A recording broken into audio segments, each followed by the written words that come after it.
hoping you would make the connections. She said it's not like that. I said, I don't know. But she's, you know, her egg is the whitest. So,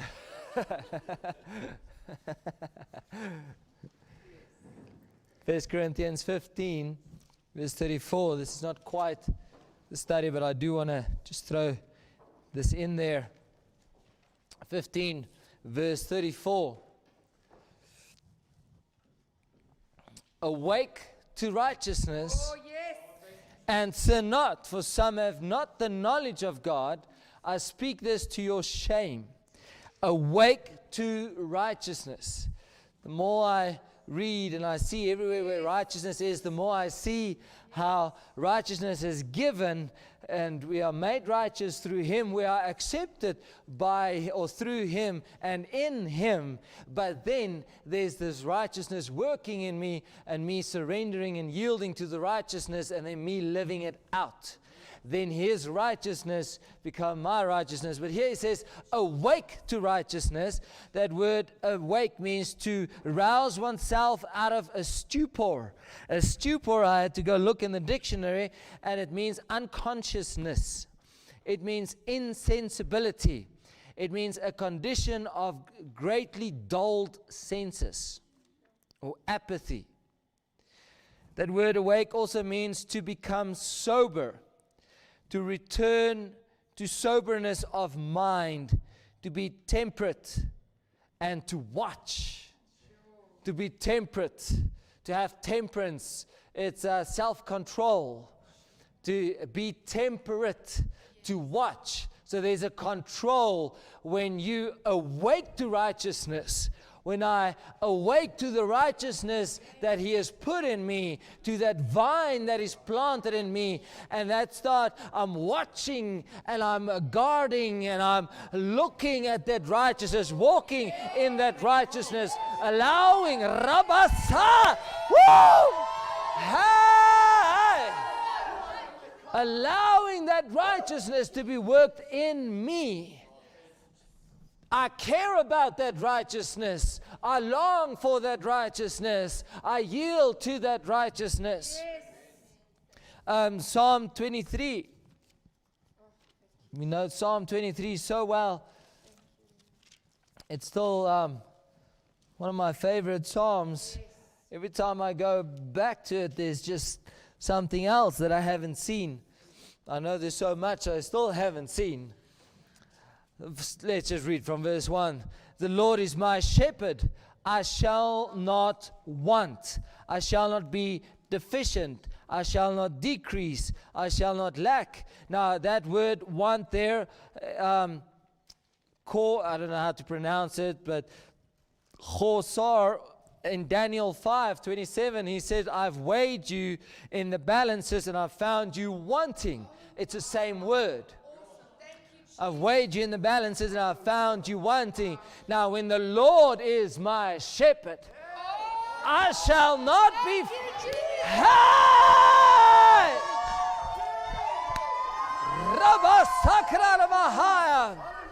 When He's the one that I follow, when He's the one that I walk behind,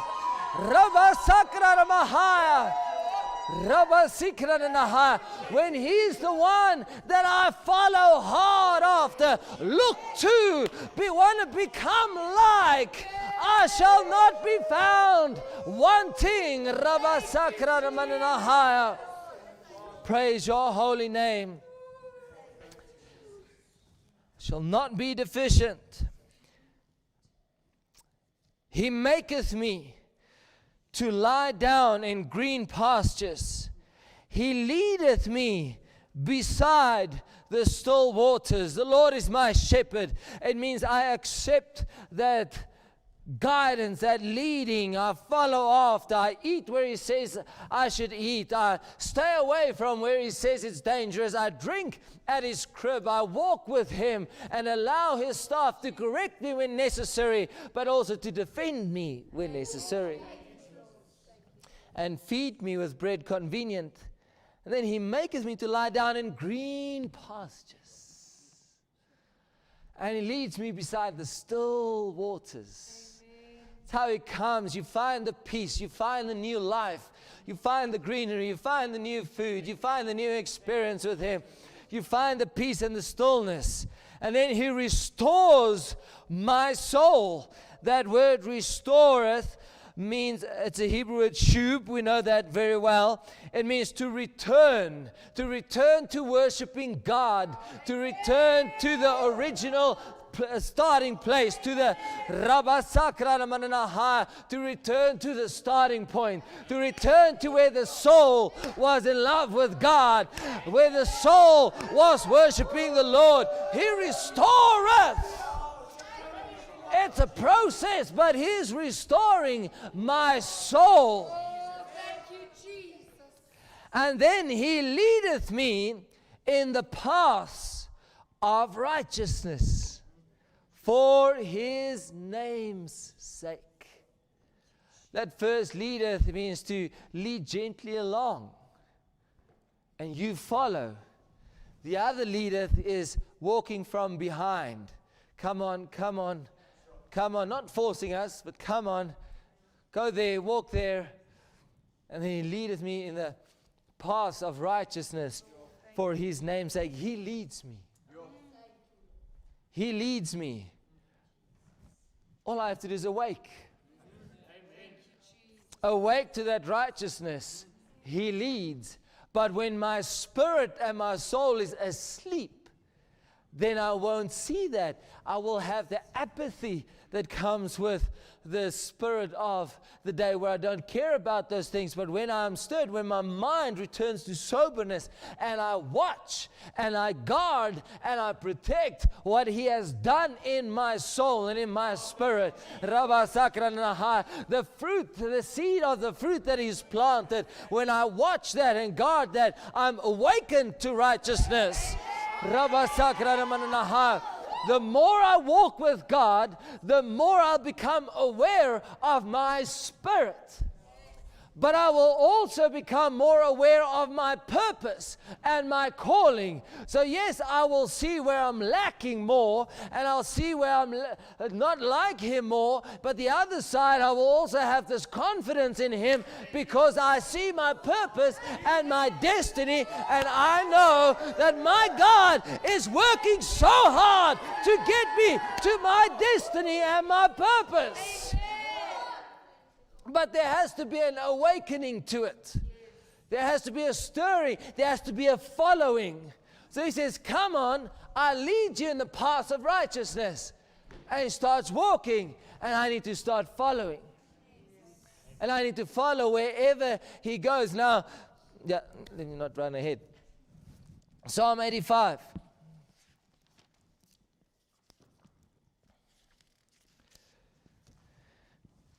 Verse 12 and 13. Yea, the Lord shall give that which is good. Still hearing the rustling of the leaves. I'll still wait. It's so good to hear the rustling of the leaves and not see the fingers flicking. I love it. Don't ever leave your Bible at home for your phone, or your iPad, or Android, or Yea, the Lord shall give that which is good, and our land shall yield her increase. That word increase is the same for to be fruitful, or not. It's got the same meaning. It's not the same word. Where in Genesis, be fruitful means to bring forth fruit. It means to grow and to increase. It's got the same meaning. Yes. Then it says, righteousness shall go before him and shall set. Righteousness shall go before him and shall set. To put, to appoint, to care, to preserve, to lay hands on us in the way direct in the way, his manners of life, his character, the path he wants you to be on, of his steps. Guess what steps mean?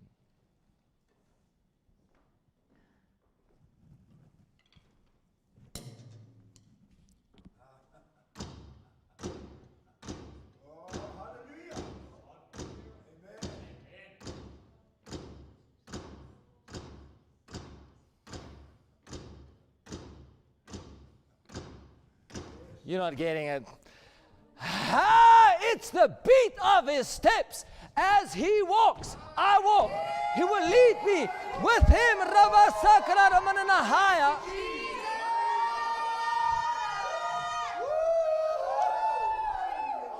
There's a way that he walks in with his steps.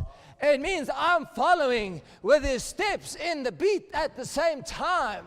He leads me in the path of righteousness. When he leads me in the path of righteousness, it is about him, all about him. It is not my way. It is not my time. It is not my path. It is not my steps. But when he brings me into righteousness, he puts me on a way, and then I walk as he walks. I walk with him. I walk in beat with him. I walk in time with him.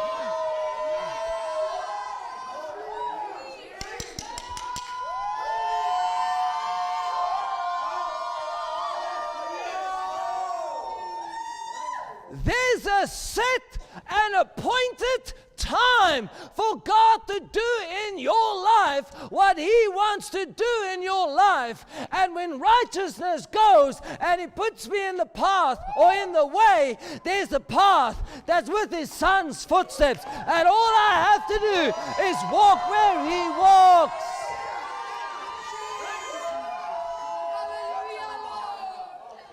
It's not just the way, but it is the time in the way.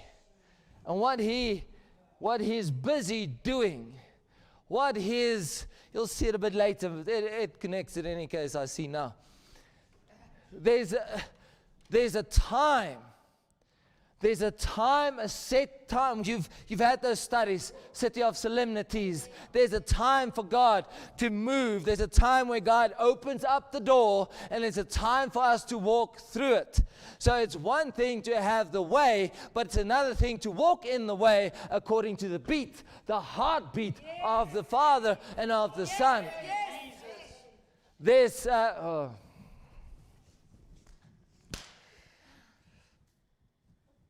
Let's turn to Genesis 1. Let's start there.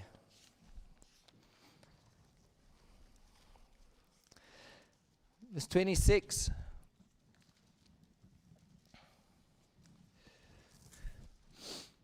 And God said, let us make man in our image, after our likeness, and let them have dominion over the fish of the sea. Went into that last time, and over the fowl of the air, and over the cattle. Sorry, this thing is knocking the whole time. I think it's very annoying. Please hold my shirt. Sorry.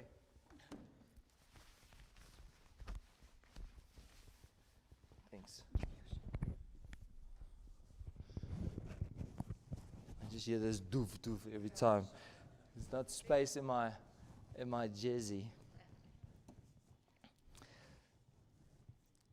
And have dominion over the fish of the sea, and over the fowl of the air, and over all the cattle, and over all the earth, and over every creeping thing that creepeth upon the earth. So God created man in his own image. In the image of God created he him, male and female created he them. And God blessed them. And God said unto them, be fruitful, to bring forth fruit, to grow and to increase. So we know that God took man and he laid him in the garden, and he said, you dress and keep this garden. The word garden means a fence, a fortress. You know all of this, but we're going to go over it again. Because I realized, maybe it's just me, but I don't think so, that our experiences in God so very quickly fade. So it's good to hear this again. Be fruitful, increase. So he puts them in this fence, in this fortress, and he says, increase in here. Now, everything in God, God gives us a vision, and God starts a work in us. So we are a work in progress. It's not, oh, I see it, and now because I saw it, I am it or I have it. It's not like that. God works with us. The increase comes little by little. So we fill up what the garden that God has appointed. We fill up this place with fruitfulness. So, and put in a place where there's a fence, God puts His laws and His ways and His principles and His word and His spirit around us and say, this is my fence, thou shalt and thou shalt not. This is going to be a protection, but it's also going to be a restraint. But all you need to do, this is in place, you need to make sure it stays in place. You need to have a responsibility to say, okay, but I'm not going to climb out of this fence. I'm not going to get out of this garden, so to speak, where what God has put me in, but I'm going to fill it up. See, we are so good to climb out of the fence, and we don't rule our own spirits, and we don't wall up the experience that God has given us. So what I can shout about now under the anointing of God, I let go tomorrow, or I fall back tomorrow because I did not guard. Now we are growing. Okay, so granted, we are growing. But without this vision of, okay, increase here where I am, increase what I have, fill up this space so that God can go and extend the walls and push the boundaries out, not so that I can go live for the flesh, but so that I can fill that up. So I have Christ in me, and there's this garden, and He grows within it, and when I filled it up and I overflow, then God moves out this fence, and so we grow in it, and we overflow, and He moves it out again, until my whole being is covered in this garden, so to speak, until my whole earth is the paradise. The joy and the peace and the love and the wealth and the prosperity and the softness and the gentleness, everything from God. My whole earth is that. Yes. Where at the moment, there's a Jebusite sitting. There's an Antichrist. Nobody here is the Antichrist, otherwise you would not have been here, so that's not what I'm saying. But we have inherited Antichrist nature. That's why there's in you and me, there's something opposing God's will. Opposing His nature, opposing His authority, opposing His ways. Oh, I want it. You feel, come on, be real. You feel like you've got a split personality. You know, you so desperately want the righteousness of God, but put in a situation and you want to just let go of that righteousness a bit and just be me a bit.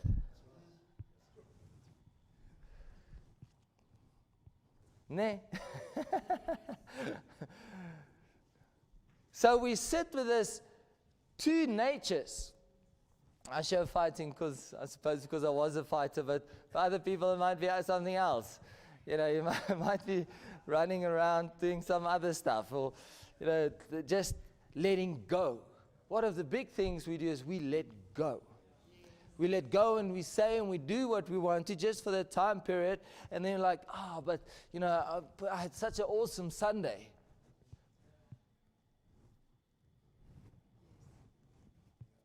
Why do I feel defeated on Monday? Because we've joined ourselves to something outside of the fence. I had a week from hell, but I know God was working heaven in me.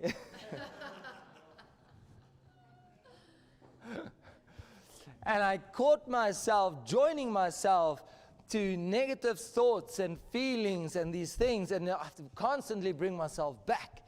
constantly bring myself back. No, get back in the fence. Get back in the fence. Get back in the fence. Get back in the ways of God. We've been taught well. We've been blessed by the Lord. We've all of this. Look at God's track record with us. So if I don't mean it disrespectful, but look at our testimonies. Look at everybody's testimony in here. Get back in line, Ruaan. But we join ourselves to the wrong things. And then we start having the fruit of those things. But that garden is fortified, it's fenced, it's an enclosure, and he says, come on, be fruitful, increase in it. And multiply means to be in authority. It means to enlarge, to excel.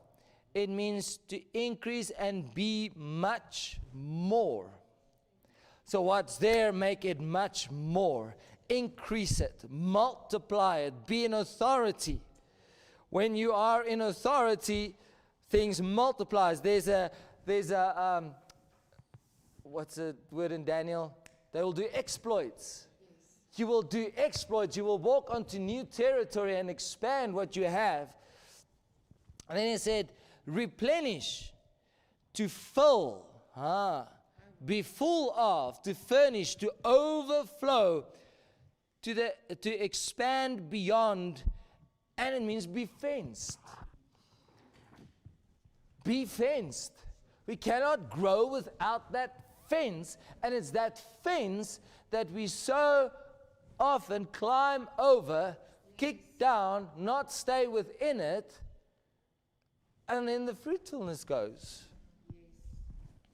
Subdue means to conquer, to bring into bondage, to keep under, to keep under. Oh, today it's under, tomorrow it's not. No, keep under. If it's down, it's down. I'm not going to let you come up again. Down is down. Subdued is subdued. Oh, how often do I climb onto the thing's head and then I just climb off again? And have dominion, to rule and to reign, to tread down, to take over, to bring under authority, to prevail against, to take over, to take by force. To take by force. So we see the first Adam, they did not dress and keep the garden. They did not have dominion. They lost the likeness and image of God. They did not bring in the throne of God. But the second Adam, he will keep that garden and fence. He will do everything the first Adam didn't do. Now, David is the picture of the second Adam. God calls Jesus the son of David. So again, we see this tabernacle of David, the importance of it. That is going to happen. And that whole principle that we've been studying for 6 years has got more weight today than what it did then. Because it's restoring the paradise. It is bringing a millennium reign in. It is bringing in 1,000 years of peace where the king sits on the throne and his glory goes out over all the earth, Rabasakra Mahaya, and subdues the earth. And he rules and he governs. The fruitfulness, his glory goes where the fruitfulness is. And where his fruitfulness is, there his glory is. Where his glory is, there the fruitfulness is. And it says it consumes the whole earth. Now, I'm not going to study the millennium reign, but I know you know this, but think about it. Moses came. No, not Moses. Whew, Noah came. And one of you were thinking Moses. I picked up on your thoughts. And it was in a it was in a time where the fallen angels came and took, it says against their will, that's what it means, and took the daughters of men.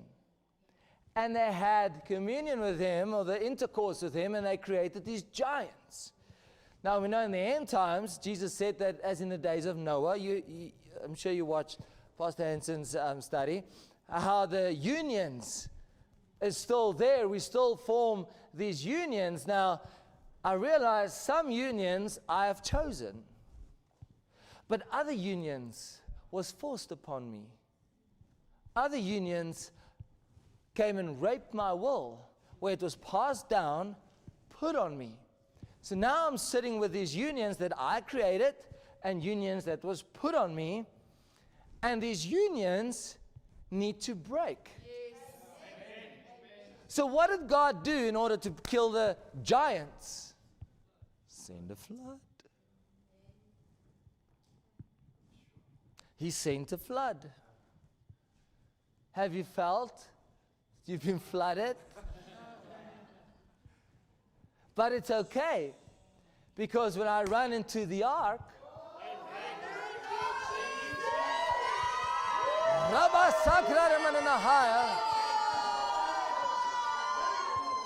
my God still has a safety and a safe place. And as the flood comes, He will hide, He will provide, and He will bring you out on the other side. After the flood, this is so powerful. After the flood, He said, be fruitful and multiply and replenish. And then He says, and fear and dread will be because of you. There's dominion. I don't want the unions, but I also don't want the flood. Okay, that's the one side. The other side, 6 days, God worked and created.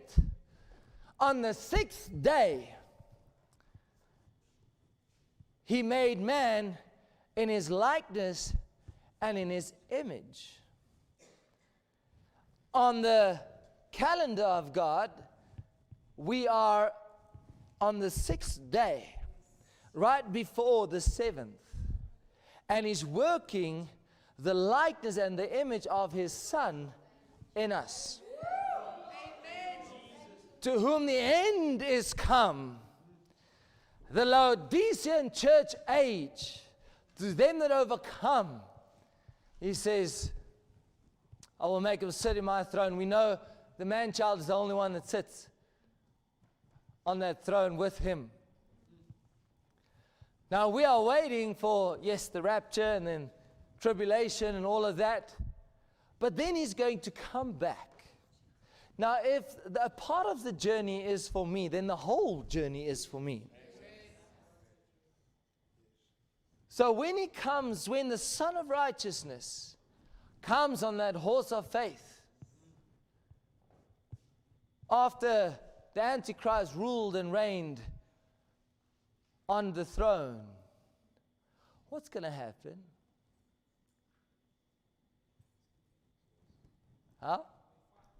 There's going to be a war. There's going to be a war. There's going to be a fight. For the earth to go into the 1,000 years of peace, there's first a war. For you to go into your millennium reign, where the bridegroom comes and sits on the throne, there's going to be a war.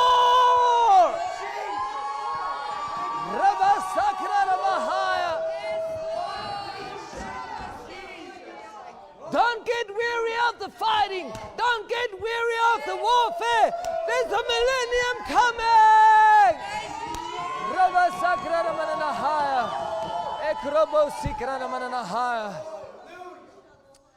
And those that were with Him on white horses, arrayed in fine linen, when your love for the bridegroom and you're beat with the bridegroom. You're walking in his steps, at his time, in his way.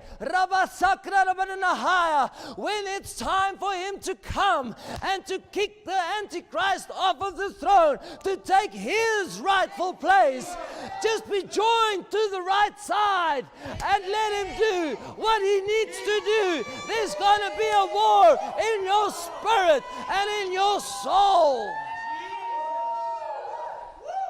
Now you can always lay your weapons down and decide, this war, not for me. I don't see the worth in it. I was happy without it. Why do I have to go and now war and war and war and war and war? Fine. I'll take your 1,000 years of peace as well. It's a fight. It's a fight to have the fruitfulness in place. It's a fight to keep the fence in place. It's a fight, and it's not a one-day thing. It's continual. You can never let up. You can never relax. You can never back down. You can never go and rest.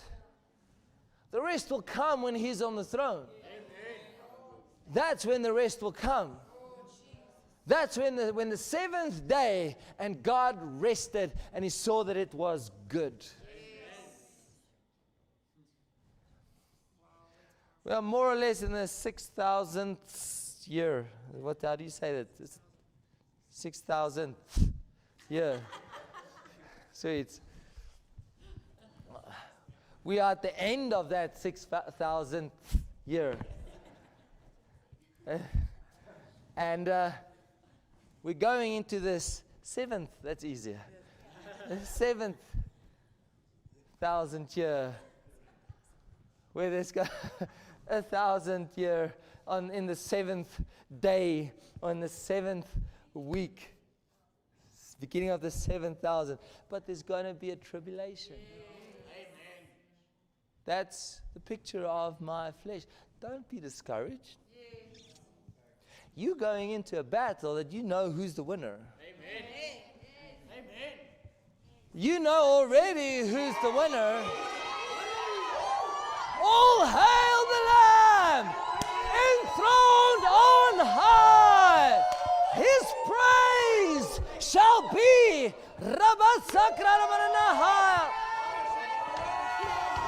my battle cry. He reigns victorious.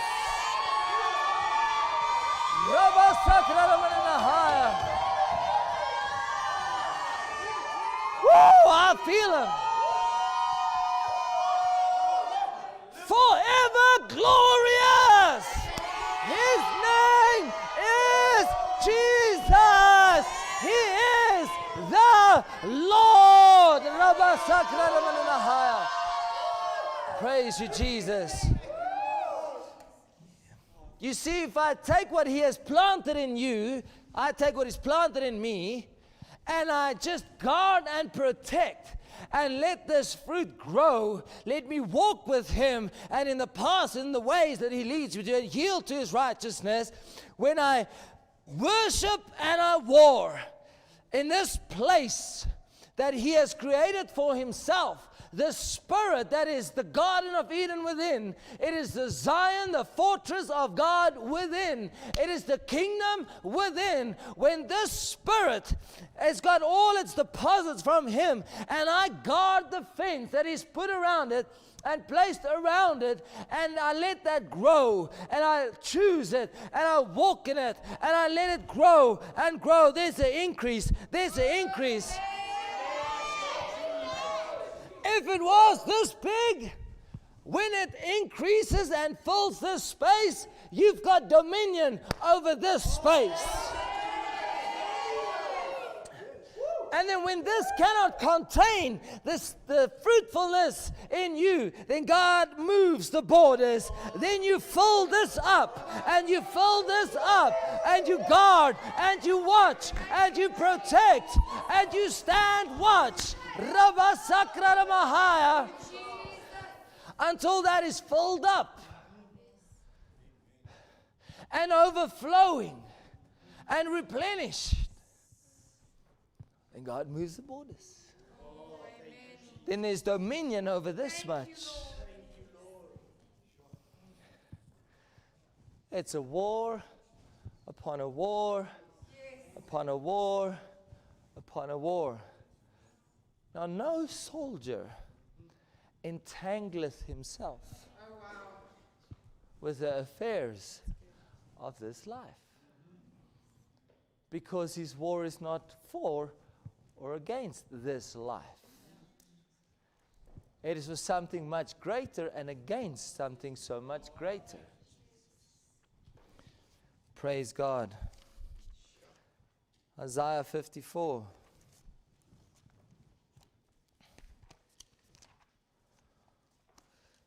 I would say some of our biggest problems is not being aware of the fence and the seed and the fruitfulness within the fence. So when the enemy comes in, we kind of let that go. The other side is also true. We don't realize the power in that seed. We don't realize the power in that fruitfulness. We don't take dominion because we don't think that what is placed inside of us is strong enough. I either don't have the desire to fight against that thing, or I don't think it is strong enough. So those words, I can't do it. I can't do it. Never heard Jesus say, I can't do it.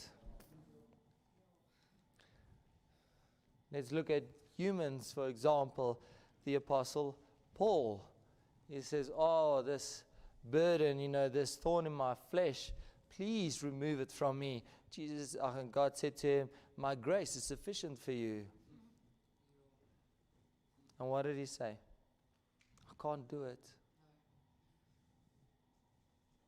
No, when he heard the grace was enough, he says, it's an all-enabling grace. Yes. It's an all-enabling grace. It works in me. And he kept his mouth shut. And he did the will of the Father. He's not Superman, Batman, and all these things. He was a human that, like you and me, that had feelings like you and me. But the difference is, maybe between him and me, is he knew the grace working inside. God was, let me get personal. God's been working on me a bit on just stirring me up in the sense of which man or woman of God were timid.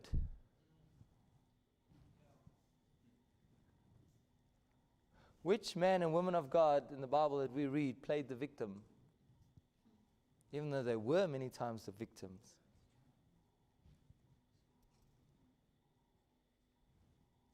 First of all, I've got Jesus as my example. Yes.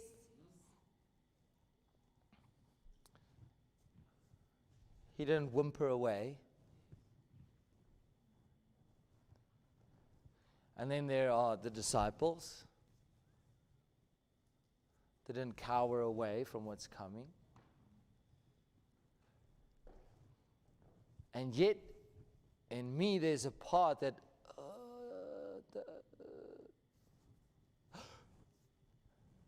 I don't know if I must do that. I don't know if I can do that. But I'm going to walk in dominion. And just not too loud.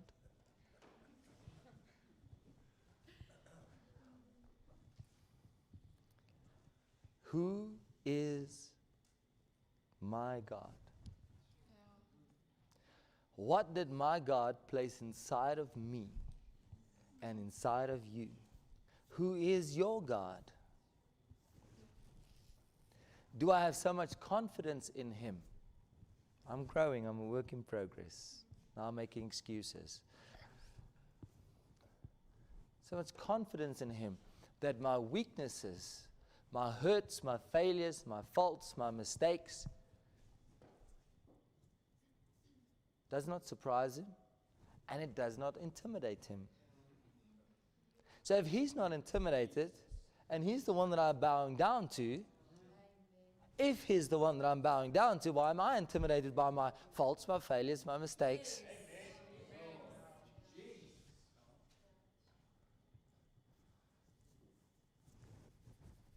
Yes, I've got a snake skin that I'm wearing on a daily basis, but I'm shedding that too. Not for a bigger one. Not for a bigger one.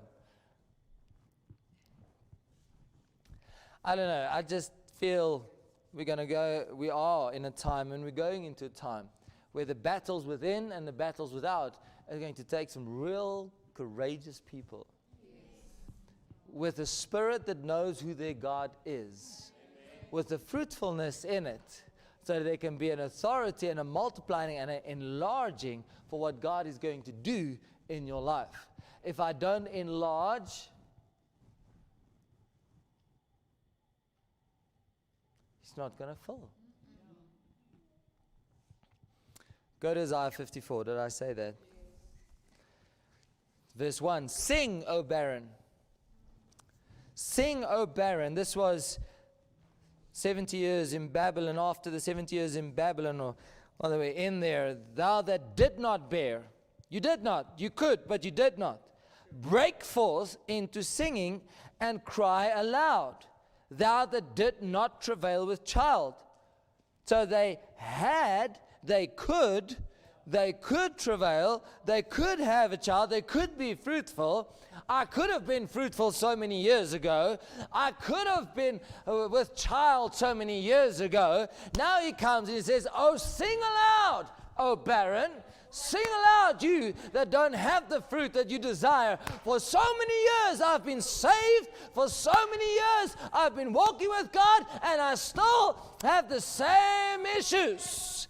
He says, no, sing, O barren, sing, you're going to bring forth still. For more are the children of the desolate. That word desolate means waste. It means to destroy self. Oh, how many things have I done that just destroyed myself? It means appalling. It means to be deserted. More are the children of the desolate, those that went to Babylon, those that has got some waste places, than the children of the married wife, saith the Lord. Enlarge the place of thy hell, tabernacle. It's the same word used for the tabernacle of David. Enlarge.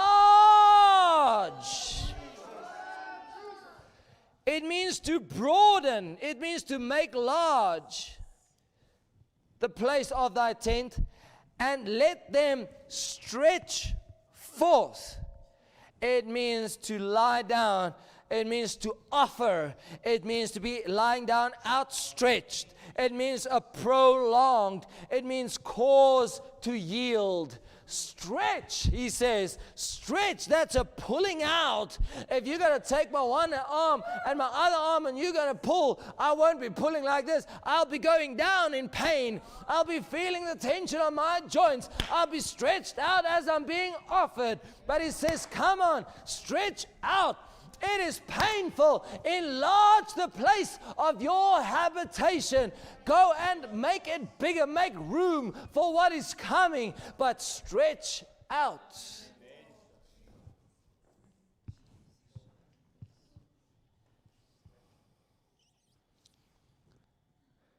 Be offered. Be laid down. And then on top of all the stretching out, where you feel, okay, I'm going to break now any moment, I'm going to tear, I'm going to be torn now, he goes and prolongs it. The longer you're stretching, the bigger space he has to come and fill. When you yield to it, there's no enlarging, there's no stretching out to make room for God and what He wants to give and do without the painful stretching.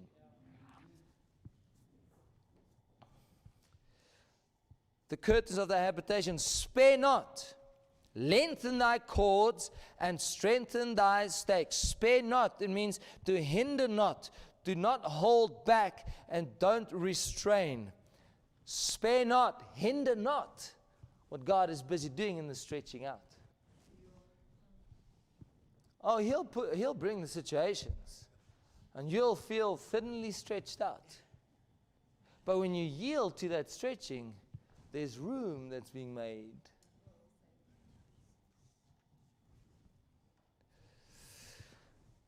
For thou shalt break forth. Thou shalt break forth. It means to break over limits. It means to burst open. It means to grow and to increase. For thou shalt break forth on the right hand and on the left, and thy seed shall inherit the Gentiles and make the desolate cities, the waste cities, to be inhabited. Thank you, Lord. As your seed goes and inherits the Gentiles, that seed will grow, there will be a multiplying, there will be an enlarging, and all this fruitfulness in your life that you have been guarding and protecting, that will go and fill all the waste cities, all the places you are embarrassed about, all the places that has held you down, all the places that has tripped you up. But it starts with the fruitfulness. Your seed shall inherit. Oh, Rabasakra Mananahaya. Revelation 12. I know you know this, but hopefully I can put it together by the Spirit of God in a way that's just going to make you walk out of here and say, hello world, guess who my God is? And you can focus on the fruitfulness in your life rather than the situations and circumstances. Revelation 12, you know about the man-child. She was ready to be delivered and pain to be delivered. And verse 5, and she brought forth a man-child who was to rule all nations. That word for nations is goyim, Gentiles, with a rod of iron. And her child was caught up unto God and to his throne. That word for rod is the same, shebet. It's the same word for his righteousness. What is the rod? The scepter. It's the same word for scepter, excuse me. The scepter of his kingdom. It is shebet, the rod. This man-child, this seed that he has given us, that he's waiting for the manifestation. It means to bring out of darkness into visions, that you can see it and experience it, and it can be visible. He's waiting for the birth of that seed that will have the scepter, the authority, the mark of authority of his kingdom, which is the righteousness of him worked in me. Yes. To rule all nations.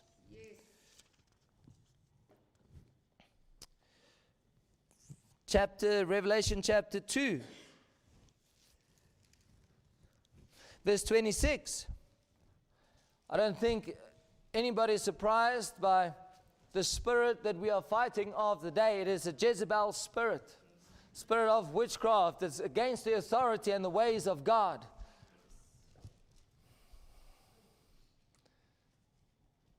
I thought about it the other day. A bunch of faces were flashing before my eyes.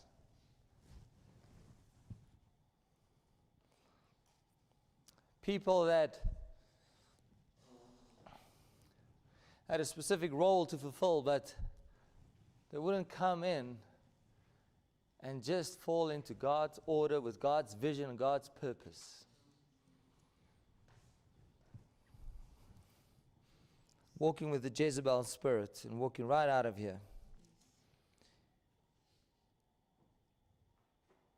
Verse 25, but that which ye have already hold fast till I come. 26, and he that overcometh and keepeth my works unto the end, to him will I give power over the nations, and he shall rule them with a rod of iron. As the vessels of a potter shall they be broken to shivers, even as I received of my Father. And I will give him the morning star. Woo! It is that star that rises. It's the first fruit of the light coming. It shows that the sun is going to rise. It shows to the Son of Righteousness coming up. It's that seed that's going to make you multiply and replenish and subdue and have dominion. That's going to come and sit on the throne in 1,000 years of peace, and his glory will fill the earth. Oh,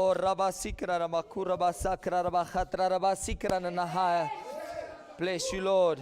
Psalm chapter 2.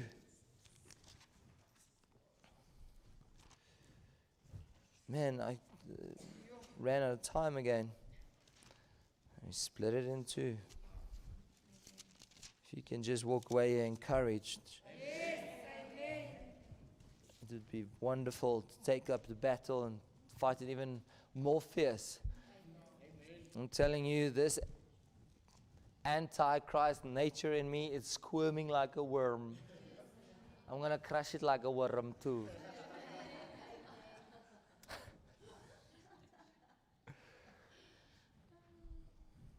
Everything inside of me is screaming. And I know it's only the self that doesn't want to die. But I've got news. I'm determined to hold on to my bridegroom.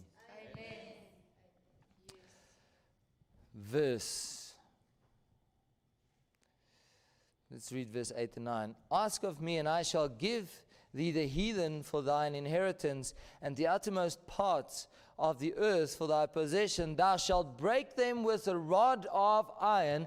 Thou shalt dash them in pieces like a potter's vessel.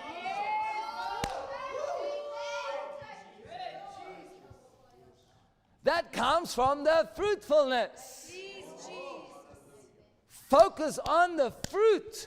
Focus on the one who it is about. Focus on his nature and his character, and guard and protect and wall up and fence that what he has done.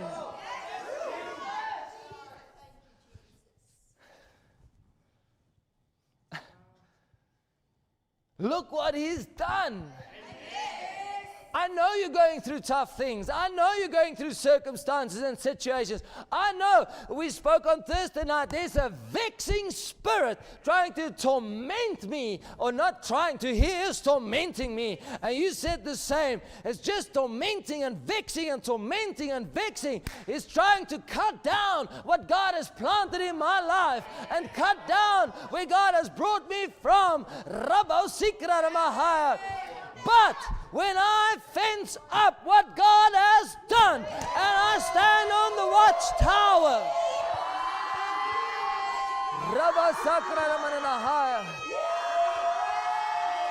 hallelujah, Rabosai.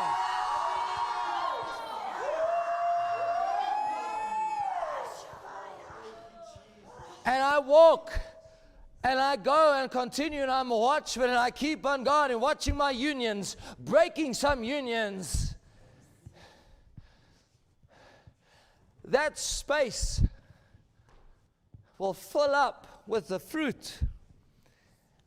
And then that piece of part of dominion then will be enlarged. I have to fill that up again. I know this is Sunday school. Thank you. The fight is so much about what God has already done before it's about what he still needs to do. God will fulfill, complete. He will work until it is finished, that which concerns him. So what concerns me is to protect the experiences that I had with him and focus on the fruitfulness, because the fruitfulness is the likeness and the image worked in me on the 6th day, so that the King of Righteousness can come in and sit on the throne, where there's a David in me, where everything about me changes. And then let the glory of God, as I take care of the fruit, let the glory of God go and fill the whole earth.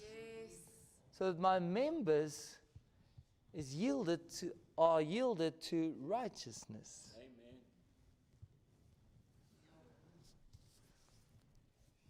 It says in Hebrews, the sin that so easily beset us. I looked at that word, I'm like, that is so true. So easily. You didn't even break any bones about it.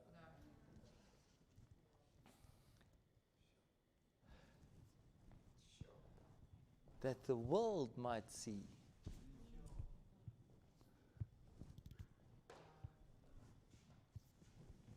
There's a Christ-like one. There's a Christ-like one. There's a Christ-like one. Tell me about it. Yes. With fear and dread, going with you. Not because of you, but because of the one you're representing. Amen. Because you've learned to have dominion first over your own spirit. I don't think I'm going to get very far.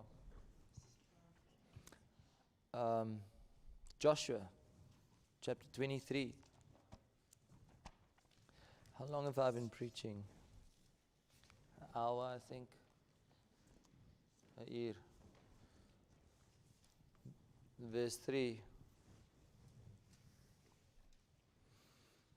And ye have seen all the Lord your God hath seen all that the Lord your God hath done unto all these nations. It's the same word. Goyim. The Gentile nations in us, because of you. For the Lord your God is he that hath fought for you. Behold, I have divided unto you by lot these nations that remain, to be an inheritance for your tribes, from Jordan with all the nations that I have cut off, even unto the great sea westward. There we've been fighting some nations in our flesh, and we've been overcoming them. We've had victories. To say you haven't, I would doubt that you would sit here. We've had victories. But now all those nations, they have got remnants. There's still parts of them left. Now he said here, I have divided unto you by lot these nations that remain, to be an inheritance for your tribes. And the Lord your God, he shall expel them from before you, and drive them from out of your sight, and ye shall possess their land, as the Lord your God hath promised unto you. Be ye therefore very courageous to keep, and to do all that is written in the book of the law of Moses, that ye turn not aside therefrom to the right hand or to the left. Today for us, it is the Bible. Not the law of Moses, but the Bible. That ye come not among these nations. Don't come among them, these that remain among you. Neither make mention of the name of their gods, nor cause to swear by them, neither serve them, nor bow yourselves unto them. But cleave unto the Lord your God, as ye have done unto this day. For the Lord hath driven out from before you great nations and strong. But as for you, no man hath been able to stand before you unto this day. That just blows my mind. The Lord has driven out, the Lord has done this, the Lord has done this. But for you, no man could stand against you.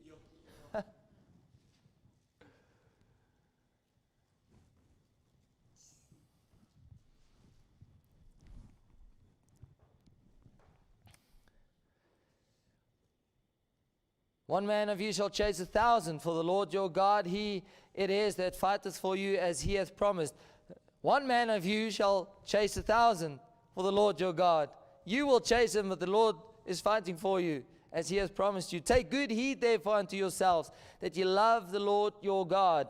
Else, if ye do in any wise go back and cleave unto the remnant of these nations, even these that remain among you, and shall make marriages with them, make unions with them, and go in unto them, and they to you, know for a certainty that the Lord your God will no more drive out any of these nations from before you, but they shall be snares and traps unto you, and scourges in your sides, and thorns in your eyes. Take away your vision until ye perish from off this good land which the Lord your God hath given to you. This is exactly what happened. The remnants in the land, Isaiah 54, they were taken to Babylon because they could not bring forth the fruit, because they joined themselves to the nations of the remnant of the nations in the land.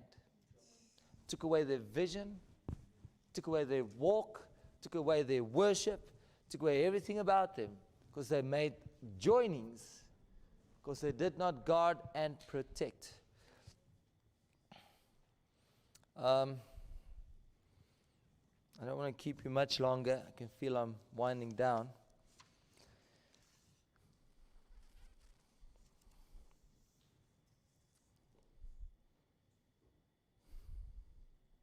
Let's turn to Isaiah 62. These are the nations that we just read in Joshua. God said, you will beat to pieces and rule over.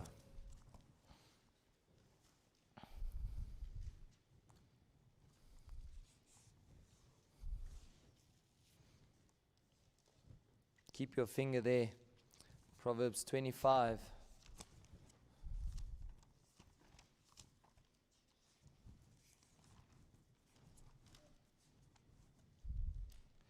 Verse 28.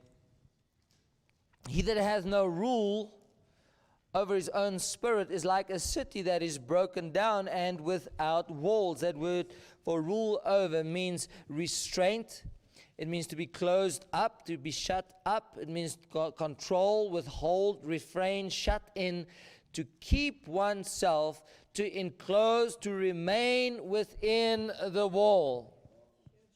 He that does not remain within the wall, his own spirit, is like a city that is broken down and without the protection of God. Yes, maybe without the restraints of God, but also without the protection of God. That's why it's so important. God's ways and God's principles and God's word, all of that. His fences, He puts it in place. It's part of it. God's do's and don'ts is part of it, yes. But I just need to maintain this fence, stay within it, and fill it up. Then God will move it. God will expand the borders. Or make space. How do I make space? Fill up where I am. Yes. Fill up the place, the dominion, not the dominion, the domain that God has given that area. Go fill it up. Yes. When they were conquering in Deuteronomy 7, when they were conquering, God said, go and take the land little by little, so that you don't take everything. So they could have. Take everything but you can't occupy it. You can't, you don't have the fruitfulness to fill it up, and then the beasts of the field comes in.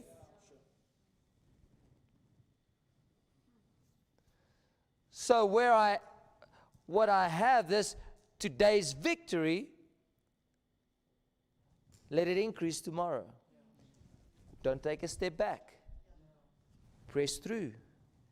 Let it grow. Let the fruitfulness grow. Guard what God has done. Yes. Enlarge, and this is how we enlarge the place that God has given us.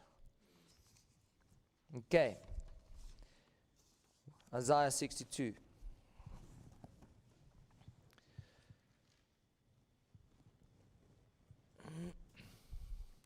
For Zion's sake, verse 1, will I not hold my peace, and for Jerusalem's sake I will not rest, This is talking about Zion's coming salvation, until the righteousness thereof go forth as brightness, and the salvation thereof as a lamp that burneth.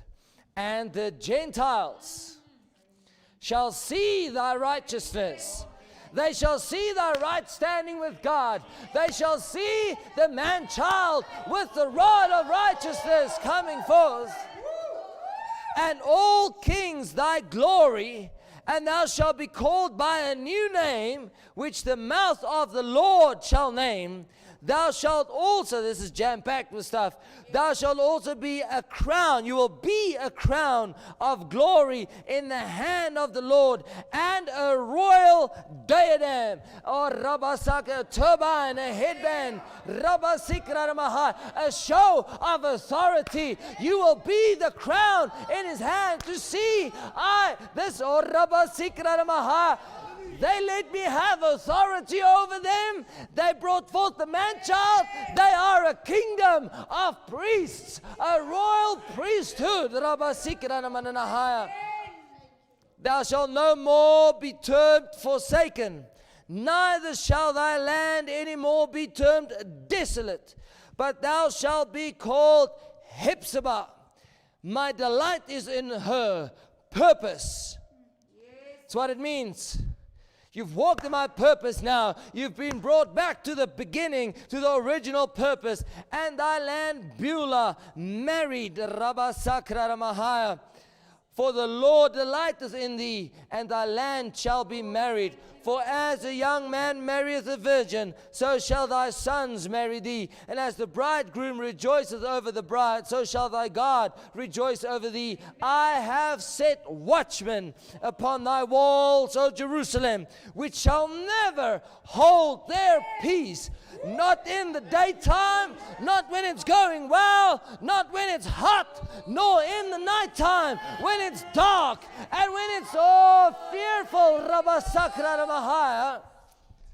They will make mention, Zokar. What's the man-child? It's a man-child of remembrance. It's a man-child of Zokar. It's a child of remembrance. It's the same word there. Of the Lord keep not silence. And give him no rest. Give the Lord no rest till he establish, until he make Jerusalem a praise in the earth. God, you got to do this. Lord, you got to do this. Lord, I'm sorry. Lord, I lay my will down. Lord, you have to complete it in me. Come on, Lord, come and work in me. Yes, Lord. The Lord has sworn by his right hand and by the arm of his strength, surely I will no more give thy corn to be meat for thine enemies, and the sons of the stranger shall not drink thy wine, for the which thou hast labored. But they that have gathered it shall eat it and praise the Lord, and they that have brought it together shall drink it in the courts of my holiness. Go through the gates. Prepare, turn the face to turn toward and away from. Prepare ye the way of the people. Cast up the highway, gather out the stones, lift up a standard for the people. This will be the fruit that is going to do that. It's only the fruit. When you walk in the fruitfulness, in the character, and in the likeness.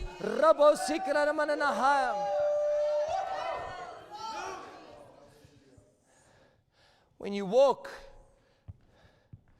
in his righteousness, with his character, with his nature, with him, at the same pace as him, you will turn.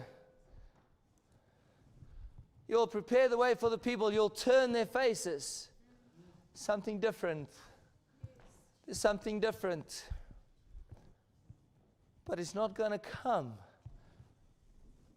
before he's on the throne. Yeah, we'll have it little bits, of course. Of course, as we conform, people will turn and say, what do you have? What do you have? I'm talking about in the fullness. There's still too much in me that is not like him. There's still things on the throne that he is not on the throne of in me. It's not going to stay like that, but there's still enough of that so that people don't walk past me and go, Where's he going? Who's he serving? Lift up a standard for the people. Oh, Jesus. I think I'm going to stop here.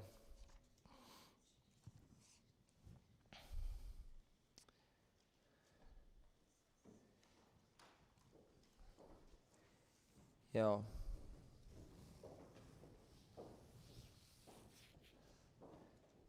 There's a time, and I don't doubt for 1 second that this is the time where God is calling us back out of exile to be bold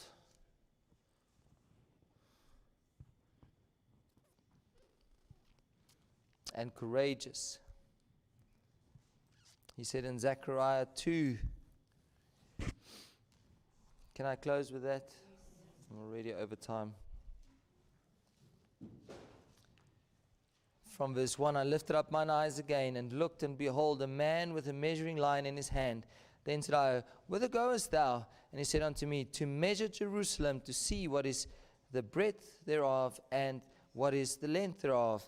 And behold, the angel that talked with me went forth, and another angel went out to meet him, and said unto him, run, speak to this young man, saying, Jerusalem shall be inhabited as towns without walls, for the multitude of men and the cattle therein.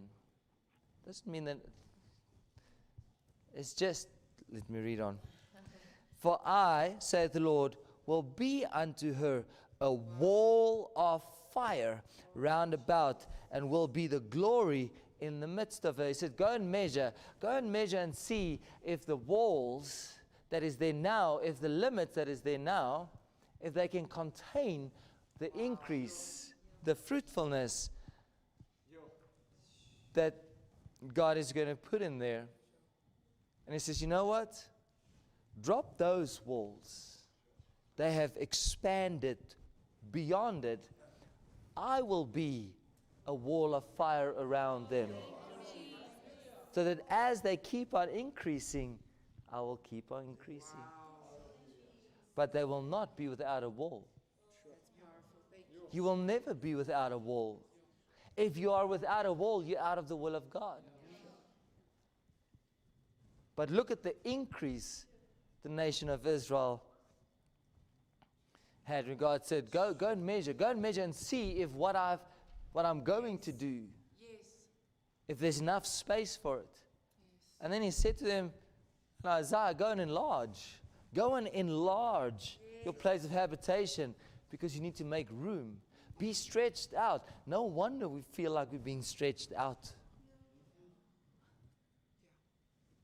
It's my job, it's my friends, it's my family, it's my personal issues. You're being stretched. Those are just tools. That's just a vice grip. God put your hands and your feet in the stocks and He's pulling. You don't know what I'm going through. Yeah, I don't. You don't know what I'm going through neither. And that's okay. It's okay. God is the one busy. So if I just walk in those footsteps, then He will exactly tell me when to sit, when to stand, when to run, when to fight, when to yield, when to this, because I'm walking like Him. There's times when Jesus slipped away amongst the people when they wanted to kill Him, and then there's a time where He says, you go tell that fox, I'm going to stay here. He never shun away from the cross. I want to close with verse 6.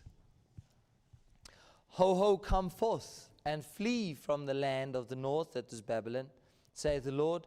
For I have spread you abroad as the four winds of the heaven, saith the Lord. Deliver thyself, O Zion, the people that dwellest with the daughter of Babylon. For thus saith the Lord of hosts, after the glory hath He sent me unto the nations, which spoiled you. For he that touches you touches the apple of His eye. Come forth, he said. Come forth, he said. He extended the invitation. He says, come forth. Come out of Babylon. Come out of those unions with the daughters of Babylon. Come forth. It is time. Deliver thyself, O Zion. Come on, there's time. There's a fruitfulness. You've been carrying this fruit. Now it's time to return. So come forth. Amen. Walk into that. And see if you can contain what I'm going to do. But there has to be a wall around it. There has to be a wall around it. You can switch off. Thanks, Ruaan.